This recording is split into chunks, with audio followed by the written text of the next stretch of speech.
नमो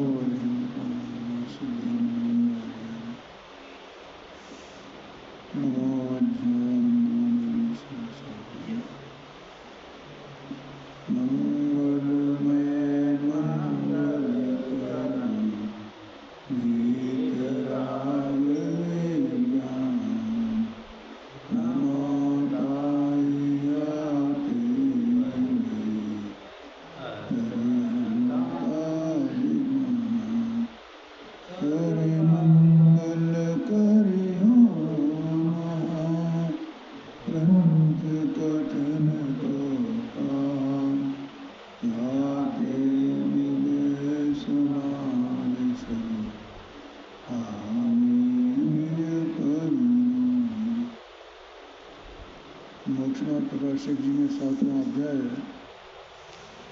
वेयावासी मिथ्या दृष्टि का विषय अध्याय में चल रहा है। इसमें देखो ये बीच वाला पैरा चल रहा है। ये मानता है कि कल निश्चय भाषी और व्यवहारवासी का तो परिचय कराया था, और ये जो उभयाभासी है तो वो क्या मानता है कि जनमत में दो नए कहे गए हैं और दोनों को अंगीकार करना चाहिए, ऐसा मानता है। अब दोनों नयों को अंगीकार कैसे किया जाता है, तो उसके लिए पंडित साहब ने कहा कि वो ऐसा मानता है कि सिद्ध समान शुद्ध आत्मा का अनुभव उसका नाम निश्चय है, और व्रतशील संयमादि की जो प्रवृत्ति है उसका नाम व्यवहार, ऐसा मानता है। पुनीत साहब यहाँ कहते हैं कि सो तेरा ऐसा मानना ठीक नहीं, क्योंकि ये बात इतनी महत्वपूर्ण है तो ये बातें हमारे अभिप्राय में बिल्कुल ऐसे ही बैठी हैं, इसलिए हमारे अभिप्राय को पलटना चाहिए। जो यथार्थ वस्तु स्थिति का स्वरूप है वो हमारी पकड़ में आना चाहिए। अपन भी ऐसे ही मान रहे हैं। व्रतशील संयम की जो प्रवृत्ति है उसका नाम व्यवहार है, और शुद्धात्मा का अनुभव करना ये निश्चय है, या ये क्रिया व्यवहार है। आत्मा निश्चय है, यही तो मान रहे हैं ना। तो अगर हम ऐसा मान रहे हैं, यहाँ धर्म के मार्ग में आ गए हैं, तो हम कौन सी श्रेणी में हैं? हम उभयाभासी श्रेणी में हैं, ठीक है। व्यवहारवासी तो आत्मा आत्मा इसकी कोई बात ही नहीं करता है। वो तो कहता है अरे ये तो आत्मा आत्मा की बात करते हैं, कुछ करेंगे तो कुछ होगा। और निश्चयवासी कहता है कि ये तो सब जो है ना, ये जो व्यवहार है ना, ये व्यवहार तो बंधन में पड़ने वाला है, ये संसार का कारण है। इसलिए केवल ये है कि मैं सिद्ध समान शुद्ध आत्मा हूँ, ऐसा अनुभव करो, बस एक काम है, मैं तो ज्ञान स्वरूप हूँ, ऐसा अनुभव करो। यही मोक्ष मार्ग, एक ही मोक्ष मार्ग है, बस ऐसा मान करके वो बैठता है। और हम जैसे कुछ लोग ऐसा मान लेते नहीं साहब, दोनों चीज़ें करनी चाहिए। आत्मा का अनुभव भी करना चाहिए, वो भी करना चाहिए। और इसका नाम निश्चय मानता है, उसका नाम व्यवहार मानता है। तो पंडित साहब ने इसमें क्या हेतु दिया है, वो तो उदाहरण दिया है। हेतु क्या दी? हेतु अलग चीज होती है, उदाहरण अलग चीज होती है। हेतु ये दिया है कि किसी वस्तु का नाम, किसी भाव का नाम, किसी क्रिया का नाम निश्चय, और किसी क्रिया का नाम, किसी भाव का नाम, किसी वस्तु का नाम व्यवहार, ऐसा नहीं है। ये हेतु है ना, ये हेतु समझ लेना। हेतु किसको कहते हैं? हेतु माने क्यों का उत्तर, ऐसा क्यों नहीं है, इसका जो उत्तर है उसका नाम हेतु होता है। ये निश्चय क्यों नहीं है, ये संयमादि जो क्रिया है वो व्यवहार क्यों नहीं है? क्यों? इसलिए नहीं है कि इसमें किसी वस्तु का नाम निश्चय और किसी वस्तु का नाम व्यवहार नहीं है, किसी भाव का नाम व्यवहार नहीं है।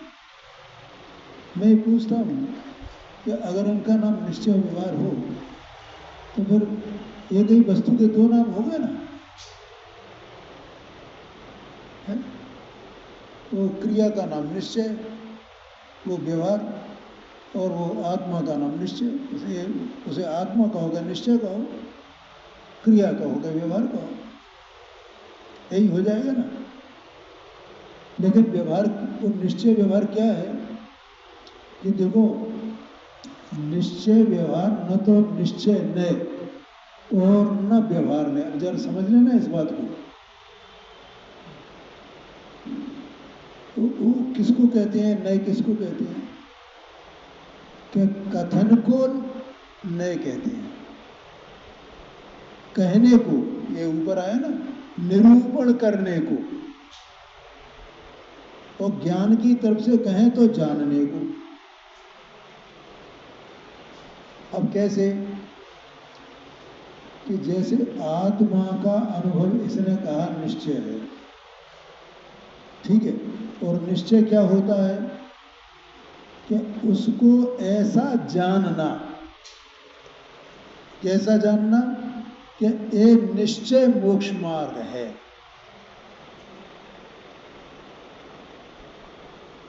क्या कहा? आत्मा का अनुभव निश्चय है और आत्मा का अनुभव ऐसा जानना, उसका नाम निश्चय न है। इन दोनों में कोई अंतर है कि नहीं है?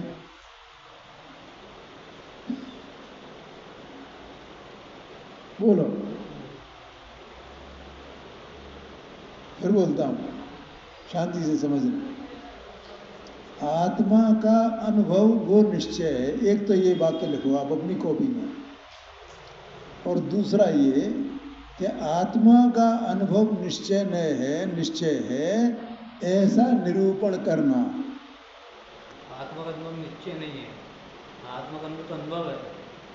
सुनो सुनो, मैं बता रहा हूँ, पूरी बात सुन लो मैं क्या कह रहा हूँ। आत्मा का अनुभव, ठीक है, अब जो अभयवासी हो वो क्या करेगा, क्या कहेगा कि आत्मा का अनुभव निश्चय है, ठीक है। ज्ञानी क्या कहेगा कि आत्मा का अनुभव निश्चय मोक्ष मार्ग है, ये निरूपण करेगा ना वो। तो इन दोनों में कोई अंतर हुआ क्या? नहीं हुआ। क्यों हुआ? नहीं, वो नहीं हुआ, मैं बताता हूँ उसको, तो बहुत गंभीर बात है। उसने मार्ग बताया है। अभी बता रहा हूँ, अभी बता रहा हूँ, सब शांति से समझो उसको। उसमें पॉइंट क्या है कि मैंने जिनवाणी ने ये निरूपण किया कि आत्मा का अनुभवन करना वो निश्चय मोक्ष मार्ग है, ठीक है, ये जिनवाणी का निरूपण। तो वो जो निरूपण किया है वो आत्मा के अनुभव से अलग है कि आत्मा के अनुभवमय है? अलग है, आत्मा के अनुभव में निरूपण ज्ञानी ने किया है ना, तो ज्ञानी ने अनुभव किया है, उसी की बात तो निरूपण किया है, अलग है निरूपण। ये कह रहे हैं अलग है, वो कह रहे हैं वही है, वो तो वही है, तो फिर तो इनकी बात सत्य हो गई ना, क्योंकि निरूपण अलग रहा ही नहीं, आत्मा का अनुभव तो हो रहा है ना, तो निरूपण उसमें चला गया क्या? अगर निरूपण उसको प्रवेश, उसमें प्रवेश कर जाए, क्योंकि निरूपण का नाम निश्चय है, तो निरूपण उसमें घुस जाना चाहिए, निरूपण और आत्मा का अनुभव एक ही हो जाना चाहिए।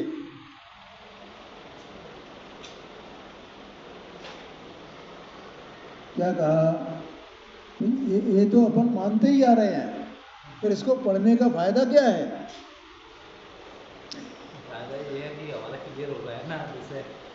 जो मान्य है वो विचित्र मान्य है। समझ गए ना? अच्छा, अब दूसरी बात, कोई ज्ञानी है और वो ज्ञानी अपने ज्ञान में ऐसा जानता है, ये ज्ञान है ना उसका, कोई भी ज्ञानी हो, ज्ञान में ऐसा जानता है कि आत्मा का अनुभवन वो निश्चय मोक्ष मार्ग है।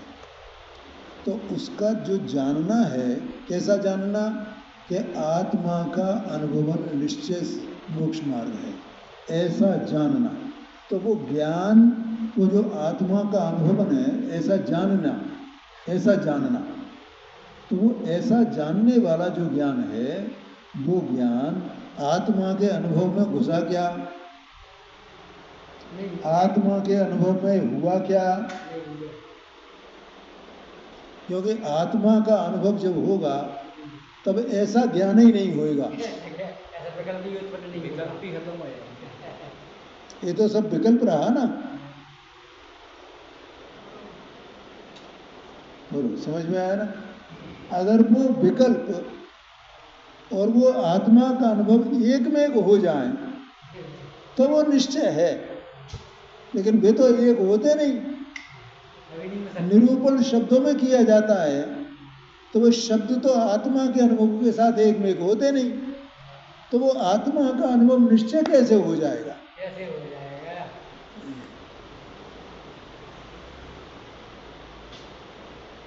इसलिए कहा कि आत्मा का अनुभव वो निश्चय नहीं है। क्यों? क्योंकि किसी द्रव्य का भाव, वो तो एक द्रव्य का भाव है ना आत्मा का अनुभव। आत्मा का अनुभव क्या है?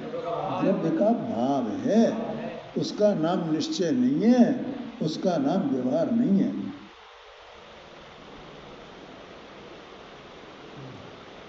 आया क्या नहीं आया? देखो, ये आत्मा का अनुभव, अब इसी एक आत्मा के अनुभवन रूप ये जो शब्द कहे गए हैं ना, इसी में, केवल इसी में, अभी क्रियाकांड की बात दूर की है, अभी इसी में निश्चय और व्यवहार दोनों घटित हो जाएंगे। ये उसी में हो जाएंगे। क्या ओम प्रकाश जी? किसी को जगत को पता नहीं है, ये तो कहेगा वो हो गया हो गया हो गया हो गया, बस हो गया, अब क्या करना है, ये करो ये करो ये करो। नए का ही स्वरूप पता नहीं है कि नए का स्वरूप क्या है। नए का स्वरूप क्या है? नए दो प्रकार के हैं ना, मैंने बताया प्रारंभ में, वचनात्मक और ज्ञानात्मक। तो मैंने जानने की भी बात बताई थी और वचन की भी बात। निरूपण करना माने वचन में कहना, तो वो वचनात्मक हो गए। और जो जानेगा, उस जानने वाला ही तो कहेगा उसको, है? तो उसका जो जानने का जो विकल्प है उस प्रकार से, वो उसका आत्मा के अनुभव में घुसा ही नहीं है, ये तो अलग ही पड़ा हुआ है। ऐसे निरूपण के जो शब्द में तो अलग पड़े हुए हैं आत्मा के अनुभव से, तो वो न निश्चय है न व्यवहार है। समझ में आया? एकदम शांति से समझना। हाँ हाँ, मैं जो पॉइंट बता रहा हूँ उस पकड़ में आया क्या नहीं आया? वो कथन पद्धति है, ये तो अपन इसमें से पढ़ लेंगे, लेकिन जो मैं पॉइंट बता रहा हूँ वो इसमें नहीं मिलेगा आपको। वो इसमें नहीं लिखा है, जैसा आपने, वो इसमें नहीं लिखा है, नहीं लिखा है कुछ वाक्य में। जो हेतु दिया ना, वो हेतु पंडित साहब ने इस प्रकार से दिया, लेकिन उस हेतु का और आशय क्या है? वो आशय ये है। आया कि नहीं आया? अच्छा, ऐसे प्रश्न सीमादि की क्रिया, वो क्रिया तो हो रही है, वो प्रश्न सीमादि क्रिया क्या है? निश्चय है कि व्यवहार है? क्यों प्रकाश है? हाँ, समझ में आया ना? क्योंकि जब वो, जिसको निश्चय मोक्ष मार्ग कहा जाता है, उसके साथ में वो जो होती है, तो उसको व्यवहार मोक्ष मार्ग कहा जाता है। लेकिन वो क्रिया तो अपनी में हो रही है ना, उस क्रिया को क्या लेना देना? और जो कथन है वो उसमें गया नहीं, उसके साथ चिपका नहीं है, कथन का लेबल नहीं लग गया है उस पर। जैसा है वो तो जड़ की क्रिया जैसी है वैसी है, शुभ विकल्प जैसे हैं वैसे हैं। अबे शुभ विकल्प निश्चय है कि व्यवहार है? वो क्रिया निश्चय है कि व्यवहार है? तो वो निश्चय व्यवहार कैसे होती है? कि उस क्रिया को आत्मा की क्रिया कहा जाए इसका नाम व्यवहार है, और उसे पुद्गल की क्रिया कहा जाए इसका नाम निश्चय है। तो वो अपने आप में निश्चय व्यवहार नहीं है, ये तो उसके बारे में जो कथन किया जा रहा है वो निश्चय व्यवहार है। वस्तु की पहचान कराने के लिए। आगे समझ में भाई, बहुत कठिन है ये उभयावासी मिथ्या दृष्टि का प्रकरण जो है ना, वो बहुत कठिन है। इसमें जो है कोई सामान्य व्यक्ति उसमें छूते ही नहीं है इसको। हाँ, आगे समझे, ये पॉइंट अपने पकड़ के रखना है। कथन इसलिए पंडित साहब ने केवल सामान्य रूप से बात कह दी थी कि निरूपण का नाम निश्चय और निरूपण का नाम व्यवहार। पंडित ने सामान्य बात कह दी बस।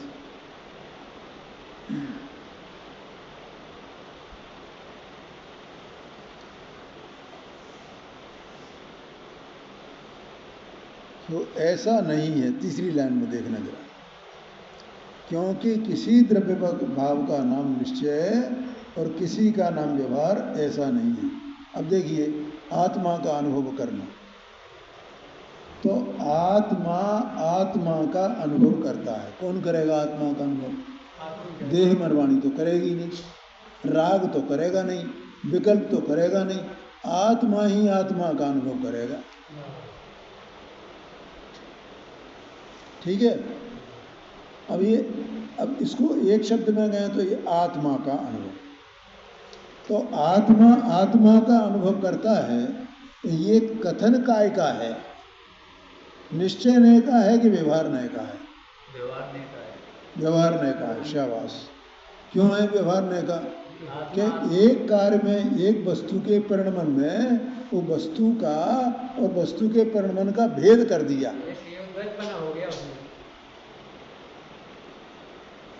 आत्मा ने आत्मा का अनुभव किया है भैया, वो दो नहीं है, वो तो वो एक ही है, इसका नाम निश्चय है। कोई दो हो गए क्या? एक आत्मा अनुभव करने वाला और एक आत्मा अनुभव में आने वाला, दो हो गए क्या? एक आत्मा जिसका अनुभव किया जाए और एक आत्मा जो अनुभव करे, ऐसे दो आत्मा है क्या? क्या नहीं है, ये तो भेद का कथन है, इसीलिए वो व्यवहार है। अब बोलो उसी में निश्चय व्यवहार लग गया है?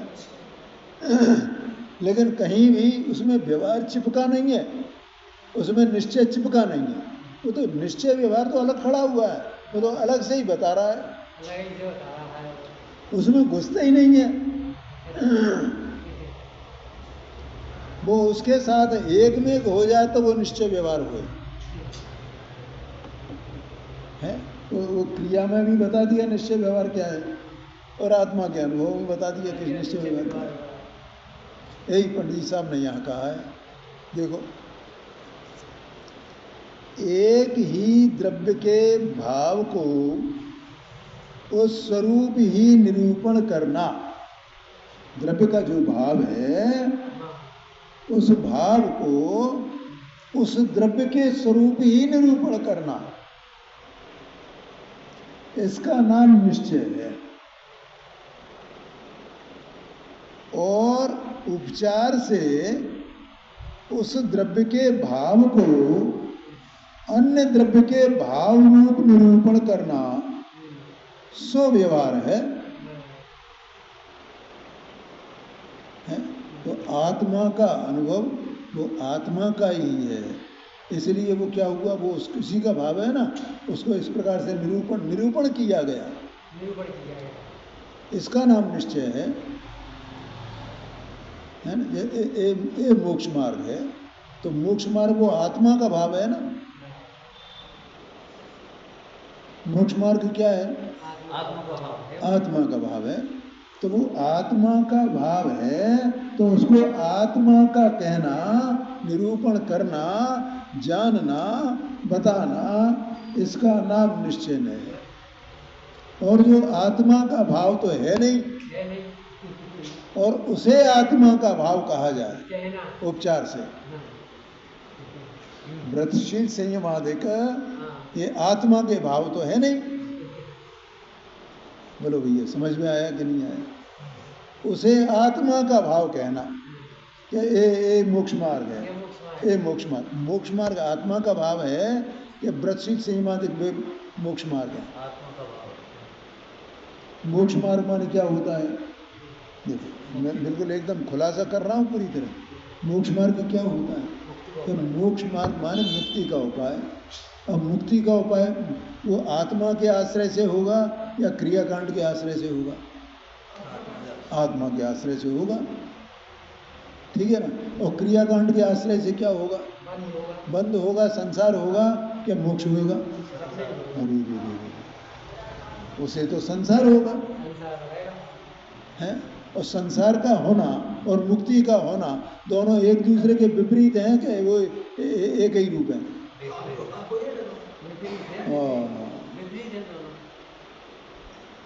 आया समझ में कि नहीं आया?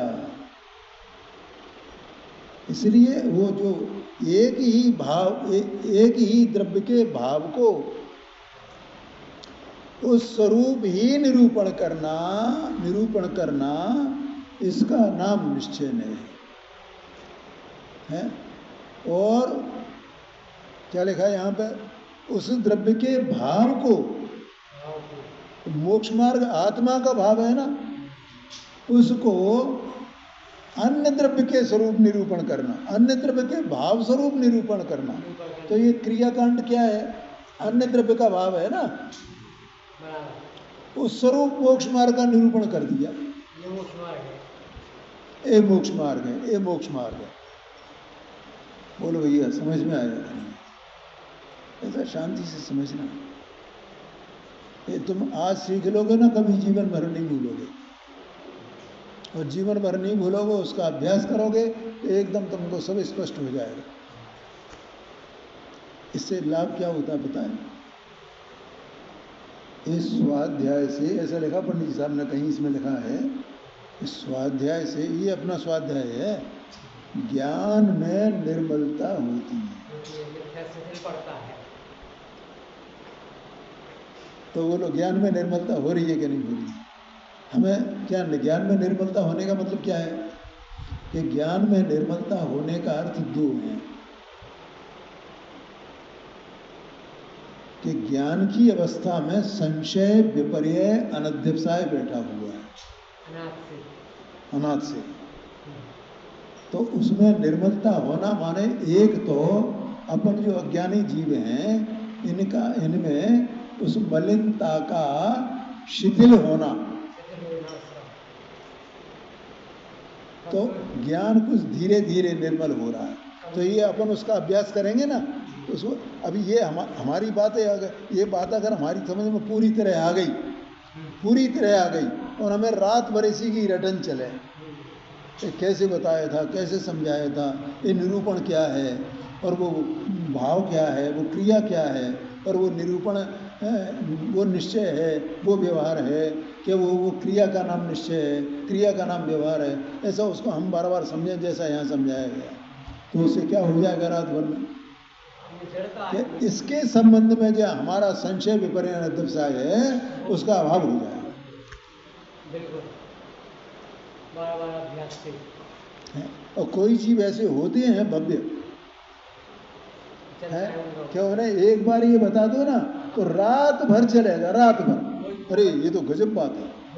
और हम क्या माने बैठे हैं यहाँ? हम क्या माने बैठे थे? बोलो, अपन ने 4 जने जैसे यहाँ बैठे, तो 3 ने एक ही जवाब दिया, क्योंकि हमारे दिमाग में वही फिट है, हमारे ज्ञान में वही फिट है, वो संशय पड़ा हुआ है। और जब ये बात कही जा रही है तो हमारा संशय दूर नहीं होता है। लेकिन जो यहाँ हेतु दिया, उससे संशय दूर हो गया। तो इसके संबंध में जो संशय था वो दूर हुआ कि नहीं हुआ, तो उतने अंश में निर्मलता आई कि नहीं आई, और जितना जितना अभ्यास करेंगे उतनी उतनी और निर्मलता है। ऐसा समझना, ये स्वाध्याय का फल है। हाँ, स्वाध्याय के 10 प्रकार के फल बताए हैं रतन श्राप का आचार्य। स्वाध्याय करने से क्या होता है, वो पढ़ना अगर मौका मिले तो। स्वाध्याय का फल इतना बताया, वहाँ पूजा का भी फल नहीं बताया। 10 प्रकार के फल है, देख लेना, पढ़ लेना, नहीं तो मैं कल देख कर, मुझे पेज नंबर ध्यान में नहीं है, मैं आपको बता दूंगा। आप कोई क्रिया करो, उपवास करो, ये करो, दान दो, इसमें 10 प्रकार का फल कोई मिलेगा ही नहीं आपको। और स्वाध्याय में 10 प्रकार का फल बताया। अभी वर्तमान में मंद कसाय है, अभी अतिशय पुण्य का बंध हो रहा है, अभी ज्ञान में निर्मलता हो रही है, और ये ज्ञान की निर्मलता परंपरा से सम्यक दर्शन का कारण है। लेकिन आप दान दोगे तो वो परंपरा सम्यक दर्शन का कारण हो सकती है क्या? आप तीर्थ यात्रा करो, आप भगवान की पूजा करो, भक्तांबर का पाठ करो, उपवास करो, हैं? लेकिन स्वाध्याय करोगे तो ये फल मिलेगा उसका। सबसे ज्यादा मिथ्या तो सिद्ध होगा। हाँ, वो इसी से वस्तु स्वरूप स्पष्ट होता है ना, तो उससे मिथ्या तो शिथिल होता है। क्लियर हुआ।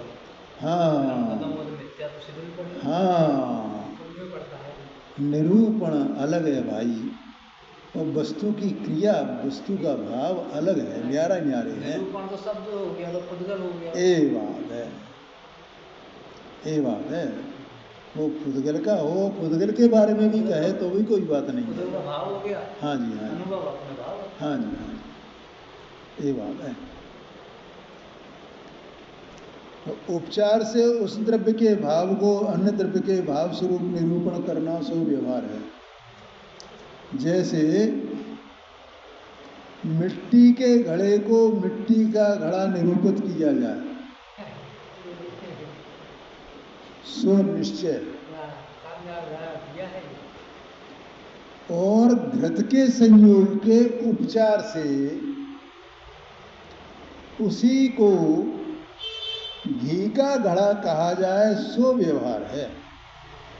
ये जो दृष्टांत है ना, ये दृष्टांत समय सारथी शास्त्र में 67 नंबर की गाथा में आया है, टीका में 67 नंबर की गाथा, उसमें ये आया। क्योंकि वहाँ क्या बताया है कि जो वर्णादि और रागादि भाव हैं ये आत्मा से भिन्न हैं, और इनको आत्मा का कहना, निरूपण करना, ये व्यवहार है। निश्चय से वे आत्मा के नहीं है, तो उसको समझाने के लिए दृष्टांत दिया है। आया समझ में? देखो अब क्या है, अब देखो मैं इसमें उभयवासी मिथ्या दृष्टि है ना, उसका भी लक्षण बताऊंगा, वो कैसे मानेगा इसमें, और ज्ञानी कैसे मानेगा इसमें। तो ज्ञानी के हिसाब से तो दृष्टांत दिया, मिट्टी के घड़े को मिट्टी का घड़ा निरूपित किया जाए, सो निश्चय, और घृत संयोग के उपचार से उसी को घृत का घड़ा कहा जाए, सो व्यवहार। ठीक है।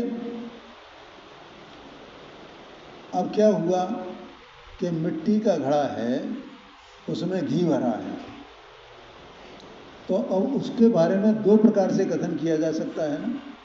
देखो ये पहले ही बात कही गई थी कि निश्चय व्यवहार की जो उसका जो निरूपण होता है तो वो एक ही वस्तु के बारे में होता है। जैसे अभी अपन ने इसमें मोक्ष मार्ग का लिया कि मोक्ष मार्ग, तो मोक्ष मार्ग निश्चय है कि व्यवहार है? कि मोक्ष मार्ग तो न निश्चय है न व्यवहार है। उसे आत्मा का परिणाम कहना ये निश्चय है, और जो पुद्गलादि की क्रिया है उसको मोक्ष मार्ग कहना। वो तो परिणाम किसका है? आत्मा। आत्मा का। और उसको कह किसका दिया? पुद्गल का। पुद्गल का। क्रिया। या पुद्गल की जो क्रिया है वो क्रिया तो पुद्गल की है, लेकिन उसे कह किसका दिया गया? आत्मा का। मोक्ष मार्ग भाव तो आत्मा का है। क्रिया का नाम, क्रिया तो मोक्ष मार्ग, वो पुद्गल का भाव तो नहीं है ना मोक्ष मार्ग, चेतन का भाव है ना मोक्ष मार्ग को। बोलो ये पहले नक्की करो। चेतन का भाव है। किसी अन्य धर्म का सहयोग अगर के वो व्यवहार। हाँ जी, हाँ जी। क्या कहा?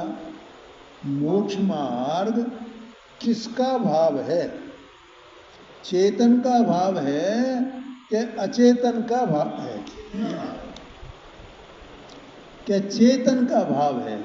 अब चेतन के भाव को चेतन का भाव कहना, चेतन का भाव तो अपने में परिणमन कर रहा है, वो तो ना निश्चय है ना व्यवहार है, लेकिन उसको कहना, निरूपण करना कि ये चेतन का भाव, ये मोक्ष मार्ग चेतन का भाव है, ऐसा निरूपण करना, उसका नाम निश्चय है। अच्छा, वो निरूपण की आवश्यकता भी क्यों पड़ती है? क्या है? देखो कि जब दो पदार्थ एक साथ मिले होते हैं ना, तो वहां निरूपण की आवश्यकता पड़ती है भैया बताने की। और नहीं मिले हों तो क्यों निरूपण किया जाए?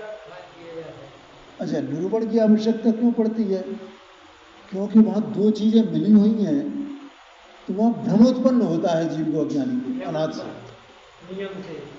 कि ये किसका है, ये किसका है, ये किसका है, ये इसका है कि इसका है, इसका है कि इसका है। अब दोनों भाव है ना, दोनों भाव है, और जिनके दोनों भाव नहीं है तो वहां निश्चय व्यवहार का जरूरत है क्या निरूपण करने की? जैसे सिद्ध भगवान हैं तो उनके कितने भाव है भैया? अकेले चेतन रह गए ना, उनका ही भाव है ना, अब उसमें निश्चय व्यवहार लगाओ। इसलिए उनको ये कहा जाता है वे नयातीत हैं, अर्थात उन पर नए लागू नहीं होता। ओम प्रकाश जी को समझ में आ रहा है कि नहीं आ रहा है? ये बातें ऐसी हैं जगत ने कभी सुनी नहीं है ये बात। देखो आप समय सार की बातें तो छोड़ दो, ये बातें नहीं सुनी है। ये हमको कितनी भ्रांति पड़ी हुई है, हमें पता है ये बात कि नए कहाँ लागू होता है, कहाँ लागू नहीं होता है, और नए लागू करने की ज़रूरत क्या है कि अगर नए लागू नहीं किए जाएंगे तो हमें भ्रांति यों की त्यों पड़ी रहेगी है। और वस्तु का भाव वो नए है नहीं, नए तो बाहर से खड़ा होकर के वस्तु से अलग भिन्न खड़ा हुआ है, वस्तु में नए है ही नहीं, वस्तु के भाव में नए है ही नहीं, वस्तु का भाव तो अपने वस्तु भाव स्वरूप है।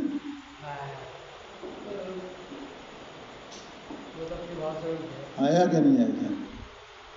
तो वो जो मोक्ष मार्ग है वो चेतन का भाव है, परमार्थ इसलिए कहा था निश्चय से चेतन का ही है भैया है। और ये जो व्रतशील सीमादि भाव है ना, ये चेतन के भाव नहीं है, ये चेतन के भाव नहीं हमारे, ये मोक्ष मार्ग नहीं है। अब क्या हुआ कि उस भाव को जो चेतन का भाव नहीं है, क्या कहा? चेतन का भाव नहीं है, चेतन का भाव नहीं है तो भी उसे चेतन का भाव कहना, आ गया समझ? शांति से समझना, कोई बात नहीं है, ज़्यादा हड़बड़ी मचाने की जरूरत नहीं है कि मैं समझ गया, मैं समझ गया, मैं समझ गया। शांति से समझने की बात है भैया, ये है जगत तो बस ये हो गया हो गया हो गया। बोलो ओम प्रकाश है। चेतन वो जो क्रिया साथ में चलेगी कि नहीं? जितने मोक्ष मार्ग की हुए तो उनको क्रिया साथ में थी क्या नहीं थी? तो वो क्रिया, वो शुभ विकल्प, वे चेतन के भाव हैं क्या नहीं है?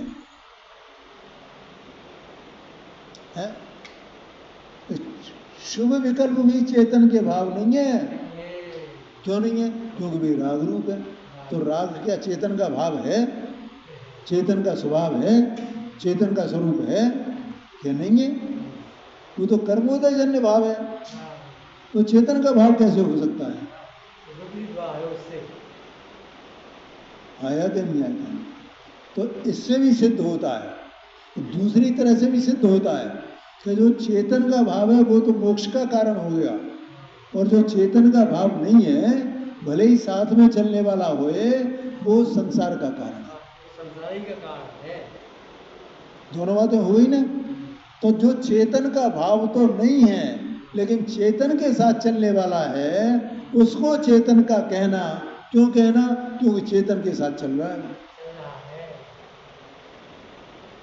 तो उसका नाम क्या है? उसको कौन सा नाम कह?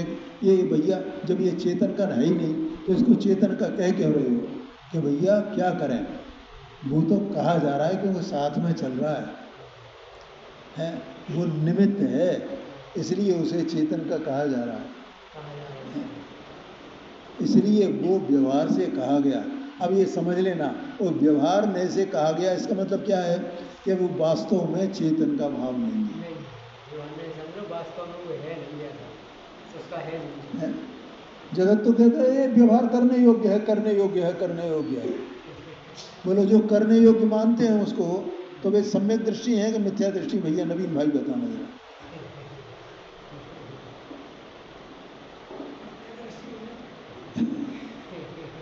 है कि नहीं नहीं ये करने योग्य करना? भैया वो पुद्गल का भाव है, पुद्गल स्वयं अपने रूप से परिणमित होता है, वो भाव उसके काल में स्वयं अपने से ही होता है। कौन करे, कौन करावे उसे? सारे द्रव्य स्वतंत्र है ना, सब परिणमन कर रहे हैं कि नहीं कर रहे हैं? कौन किसको क्या कर रहा है? आत्मा अपना भाव करेगा जानने देखने का, अपने स्वरूप को जानने देखने का, पर स्वरूप को जानने देखने का, अपने स्वरूप में आचरण करने का, क्या उपवास करने का। कौन सा काम करता है? आत्मा उपवास करने का काम करता है क्या है? तो आत्मा भोजन करने का काम नहीं करता है, तो आत्मा भोजन नहीं करने का काम कैसे करे? है? लेकिन होता तो है। तो 12 प्रकार के तपों में अनशन पहले ही तप है। वो अनशन माने भोजन नहीं करना। आया कि नहीं आएगा?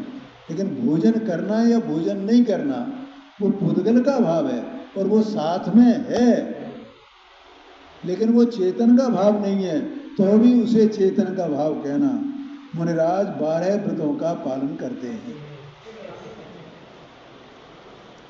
तो मुनि दशा में ऐसा यथाई योग्य होता ही होता है।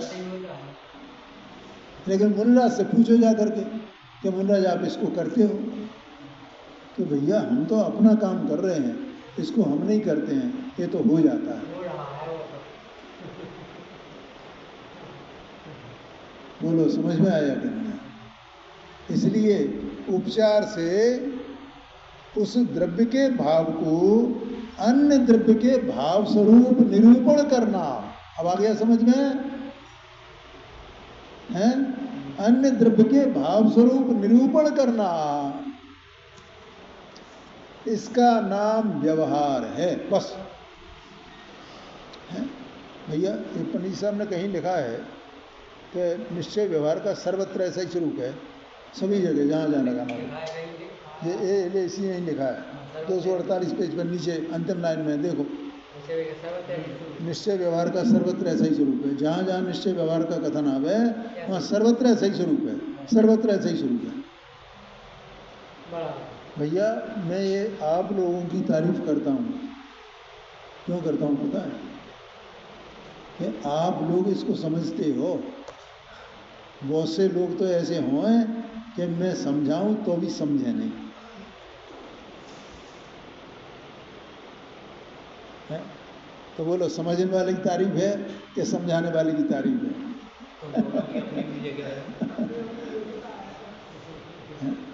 मैं वास्तव में समझने वाले की तारीफ मानता हूँ। समझाने वाले तो बहुत हैं, समझने वाला हो, समझे जब तक। एक ही समझाने वाला, लेकिन समझने वाले सब अपनी अपनी बुद्धि से समझ रहे हैं। समझने वाली बुद्धि वो एकदम पकड़ ले, ग्रास पकड़ ले, और इसमें लिखा है ना, अरे मुझे तो इन बातों की खबर ही नहीं थी। तो ये कौन कहेगा? जो समझेगा, वही कहेगा, जिसे भ्रांति बैठी थी, उसकी भ्रांति दूर उसका ही संस्कार था, उसका वो भ्रांति निकल गई, वो ऐसा स्वरूप है। ऐसा मैं कैसा मानता था।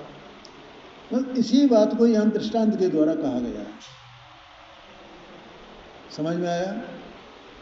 देखो, मिट्टी के घड़े को मिट्टी का निरूपित किया जाए सो निश्चय, और घृत संयोग के उपचार से उसी को घृत का घड़ा कहा जाए सो व्यवहार है? अब बोलो, घड़ा व्यवहार है कि घड़ा निश्चय है? और घी व्यवहार है कि घी निश्चय है? और घी सहित जो घड़ा है वो निश्चय है कि व्यवहार है? ना वो निश्चय है, ना वो व्यवहार है। उसको कहने का कथन निश्चय होगा। ये बात है कि वो जो घड़ा है जिसमें घी भरा है, तो घी के संयोग से उसको घी का घड़ा कहना। आ गया समझ में? माने घड़ा तो मिट्टी का है, और उसको किस प्रकार से निरूपित किया गया? अन्य भाव स्वरूप निरूपित किया गया। ठीक है, वो तो है मिट्टी का घड़ा। पॉइंट समझ में आया कि नहीं आया? क्या पंडित साहब ने क्या कहा? अन्य द्रव्य के भाव स्वरूप निरूपण किया जाए। अन्य द्रव्य कौन है? कि घी है। तो उस घड़े को किस भाव स्वरूप निरूपण किया गया? घी का घड़ा, ऐसा निरूपण किया गया ना। वो घड़ा काय का है, मिट्टी का है, और निरूपित कैसे किया गया? घी का। ये बात कही है ना, जो सिद्धांत दिया पंडित साहब ने, उसको इस दृष्टांत के साथ मिलाना। इसमें अन्य भाव क्या, अन्य भाव क्या है? और घड़ा क्या है, और घड़ा का भाव क्या है? घड़ा किसका भाव है? घड़ा मिट्टी का भाव है या घी का भाव है? मिट्टी का भाव है। तो जो मिट्टी का भाव है उसको मिट्टी का कहना, इसका नाम निश्चय है। और उस मिट्टी के भाव को घी का भाव कहना अन्य द्रव्य के संयोग से, है ना? तो इसका नाम क्या हो गया? लेकिन घड़ा व्यवहार के निश्चय है। ना मिट्टी, ना घड़ा, ना घी, ना घी का घड़ा, कुछ भी निश्चय व्यवहार नहीं है। उसका निरूपण करना वो निश्चय व्यवहार है। आगे समझ में? आगे की चर्चा अपन कल करेंगे।